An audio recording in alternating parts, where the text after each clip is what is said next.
Usa ka pulis sa Kiamba, Sarangani Province ang nagpakita og kamaayo sa usasab ka inahan nga napriso sa ilang police station dihang gipa-breastfeed niini ang baby sa napriso ug mitabang pa aron makagawas ang inahan. Ato siyang ilailahon pinaagi niining report. Wala kuno naantos ni Patrolwoman Jacqueline Sotomil ang naghilak nga baby sa usa ka inahan nga napriso sa ilang istasyon sa Kiamba Municipal Police alas 8 sa buntag.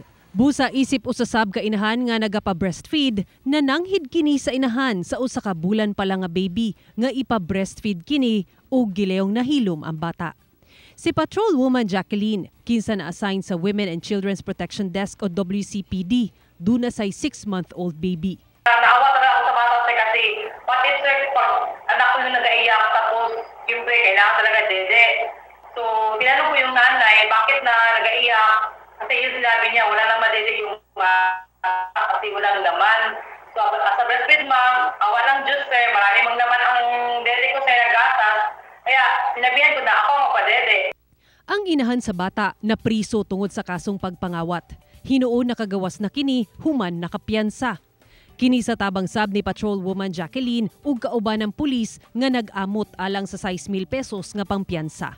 Gihatagan sab nila ang mag-inahan ug gatas ug bugas sa ilang pag-uli. Ako si Sara Hilomen Velasco para sa One Mindanao.